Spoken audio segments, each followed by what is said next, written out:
What is up, folks? How's it going? This is Watch from MW Technology, and today we're going to be doing a home makeover for our dedicated TV space in the house. We've been using this whole space for over 10 years for watching movies, playing games, and generally just hanging and chilling out.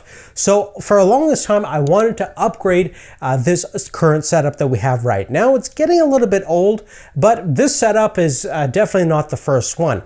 Back when we first started, we had an old 55-inch Samsung LCD TV that had a native resolution of 1080p and is great for playing PS4 and Xbox games at the time. Fast forward a couple of years later, we upgraded to this current setup that you see over here with the Vizio E65 F1 TV. This is 65-inch native 4K resolution, has local dimming capabilities, so it's HDR compatible, and it was only $600 at the time. Now, the Vizio setup was definitely great, especially for watching 4K content and general gaming, and for the sheer clarity aspect of things, you're not going to get too much better in modern day TVs.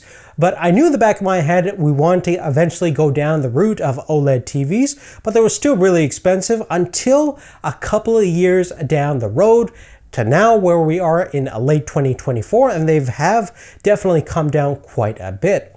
Unlike the LCDs, which have been mass manufactured for decades now, and thanks to optimization in the manufacturing process, they've pretty much hit the bottom in terms of how cheap you can make an LCD panel. So you're not going to see great price drops on LCD TVs for the past 5 years or so. For example, you could still get a 65-inch 4K for around $300 to $400 brand new. Now, if you've been watching the prices for the last couple of years, OLED TVs, especially in the larger sizes, are creeping down and down to more of the affordability realm. And I thought if something around 77-inch or larger is around $2,500 Canadian or less, that might be something worth upgrading to, because OLEDs inherently have much better color rendition. Obviously, they have infinite black levels, and color accuracy as well as the gaming capabilities are definitely superior than most traditional LCD panels. Now, given that, there are some inherent weaknesses to OLEDs.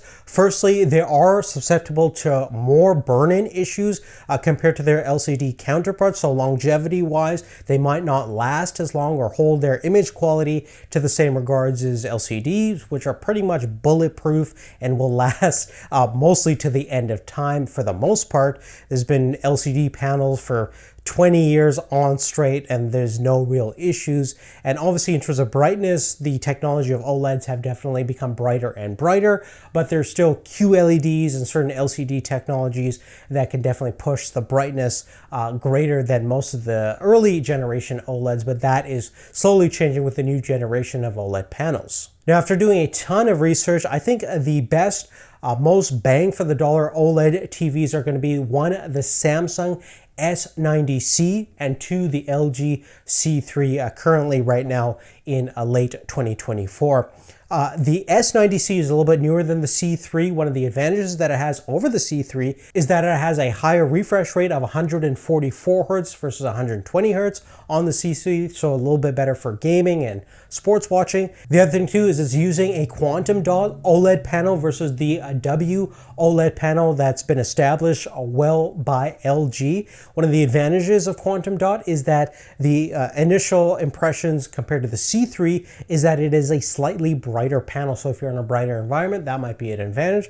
One of the disadvantages is that ratings.com has been running a long-term trial of all the modern generation OLED TVs, and it looks like the quantum dot is a little bit more susceptible to burn-in issues based on their preliminary testing that's going on right now. So that may or may not mean that the current generation of WOLED displays from LG and others are a little bit more resilient in terms of potential burn-in issues. The other slight advantage on the C3 is that it's a little bit better optimized for watching TV shows and movies, better for watching content the way the filmmaker or content creator intended you to watch, but there's not going to be a major difference and you can calibrate everything later on anyways. Now, for me personally, I'd probably still favor the C3 based on I primarily am watching a lot of film content and TV shows and things like that, and don't really need a brighter panel because I'm going to be in a controlled environment. And plus, LG has been making WOLED panels for a long time. They're one of the most popular OLED TV manufacturers in the world, so I'm sure the product is pretty good. And it was not until very recently where I found a pretty amazing deal at Best Buy using one of their marketplace sellers, which is Open Box, and they had a 77-inch C3 for only $21.99 plus tax. Now, this is a refurbished model with only a 90-day warranty, so it's definitely very much a gamble if anything goes wrong beyond that time period. Now, keep in mind, a brand new C3 with a 1-year basic warranty is about $1,100 more than the refurb model. And if you want to get the C4, which is basically the current generation LG TV, you're going to have to pay $4,500 plus tax in Canada. So that's definitely a huge chunk of change, almost double the price of the refurb. So I said, what the heck, why don't we go for it? It's such a great deal. Most likely it might be okay, fingers crossed. When it arrived pretty much in the exact same brand new box as you would find an LG C3 77-inch. We inspected the TV, everything was pretty much perfect. There was potentially supposed to be any kind of minor wear and tear, but based on our inspection and our thorough testing, this thing's a brand new TV and it's definitely pretty good so far. We've done several hours of watching, gaming, and no issues to report. So from my experience thus far, if you're going to buy one of these refurbs, if you have some sort of warranty, I think you're pretty much safe if you're willing to risk long-term potential issues later down the road. We'll have to see, but I'm so far liking the purchase. Now with the new TV, we definitely had to do some upgrades to the room. So we actually changed the color from this kind of beige to a darker green color to make it a little bit more theater-like and a little bit more optimized for lighting. The other thing we want to do is actually free up some ground space and kind of transform the whole AV system.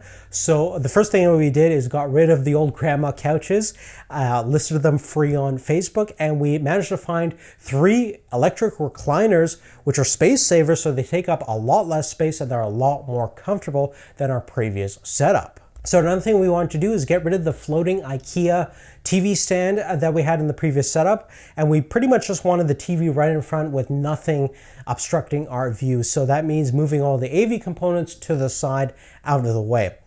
That means finding some sort of solution to house all those AV components. So we searched Facebook Marketplace and managed to find this freestanding media console with glass shelves. And this has 2 glass shelves and basically 4 shelves in total. So plenty of room to house our Xbox, PlayStation, PC, as well as AVR receiver. And we can even throw our lamp on top for a little bit of extra ambient light. For cable management and kind of cable routing, to make things as clean as possible, we actually use this cable concealer that's painted white, mounted it right underneath the molding, and fed all the power and HDMI cables through that. This is a larger kind of cable channel, fit perfectly, and it looks pretty minimalistic. Plus, we didn't need to open up the walls and route cables inside the walls, which would be a definitely big hassle. So this is a great kind of aesthetically pleasing way to route and manage your cables. Now in terms of audio, we want to just go with a 5.1 setup. This room isn't that big and we can't really crank up the audio too loud, and we didn't want to go all crazy in terms of budget. So we managed to just do a 5.1 setup. We're using some older Polk audio satellite speakers. They're specifically the RM6751s. These are over 10 years old, but they sound pretty darn awesome. Especially you can find these on Facebook or on eBay for almost nothing. People give them away free sometimes, and they sound incredible, especially for the age and overall spec. You can mount them anywhere, very versatile. Furthermore, we have a 10-inch powered subwoofer, and for the front channel, I actually wanted to go with something a little bit more modern, so I actually picked up the Polk Audio Elite ES10. These are fairly medium-sized bookshelf speakers.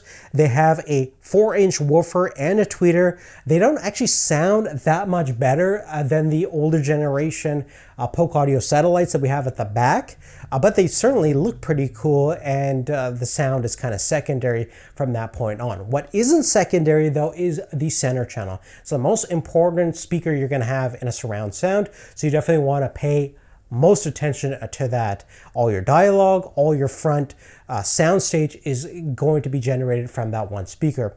And we didn't want to mount a giant center speaker right in front of the TV, obstructing our view. So probably the best way was to go with an in-wall speaker. And this does mean cutting a hole into the wall, taking out studs, potentially grinding it away so your center channel is directly at the center. And this was kind of daunting at first, but once we got into it, it's actually not too bad at all.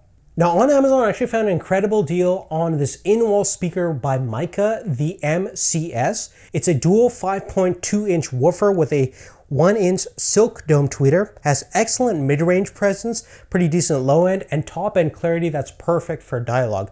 The installation is very easy and straightforward. Just follow the template to cut your hole, and if you want to feed your speaker wire in the wall, it's easy to do so. You just punch a hole behind the TV in the wall and then feed the speaker wire down below to meet the center channel. Sound is excellent, especially for $56. And with the speaker grill installed, it doesn't even look like you have anything there, but in fact you have a 150 watt center channel that's perfectly exactly pointing towards the audience for the best dialogue and front soundstage possible. Now the specific receiver that we're using is the TX-CR505. It has 7 channels in total. It's actually a 7.1 receiver with 75 watts on each channel, making it about 525 watts. Perfectly adequate for our small space over here. It doesn't have Dolby Atmos certification, Bluetooth, or the modern day amenities. It's old, but it still sounds fantastic. Onkyo is really great for their audio equipment, and if you can pick these up, you'll find them super cheap in the used market. Now the last finishing touch was to have some sort of backlight for the TV. We had an old RGB light strip at the back, but I want to upgrade to the Govee LED light strips. And specifically, I would recommend getting a Wi-Fi enabled RGB light strip from Govee. You can get the Bluetooth versions where they're probably the cheapest options, but with the Wi-Fi, if you have a PC hooked up to the RGB light strips, you could actually sync your backlight information using the Dreamview mode in the PC app specifically. So that means whatever you're watching, the RGB light will reflect the screen image based on what's ever been displayed on your PC. Now, if you don't want to run a PC, the other option is to pay 3 to 4 times the price and get either a specialized HDMI pass-through box from Govee or their camera system, which will use the camera information to sync the backlight to match your TV with the RGB light strip. That is kind of unsightly in my opinion, and the cleanest look is this look where you don't see any camera or any obstruction in the way. And definitely worth it for under $25. You just need a PC if you want that light sync capabilities. Otherwise, you can go with static colors or effects using the Govee app. Now, really, other than that, guys, that's really it. I definitely had a lot of fun with setting everything up. And if you want to know the total cost of everything, I roughly equated to about $3,500 all in, and that is in Canadian dollars. We spent a lot of time and effort trying to find the best deals on Facebook in terms of the furniture, in terms of some of the audio equipment and things like that, and that's where you're gonna definitely save the most money. And online, we got some pretty good deals as well. Besides that, I definitely think it's worth the price and effort of upgrading to from the previous setup. I definitely love to know what you guys are using right now for your TV setup. Do you have an OLED TV right now? Are you interested in upgrading, etc., etc.? Check out the description down below for all the detailed information about everything we talked about in this video. And if you have any specific questions, let me know. If you haven't done so already, please make sure you have liked and subscribed to the channel and have post notifications turned on. We'll see you real soon in the next one, and take care.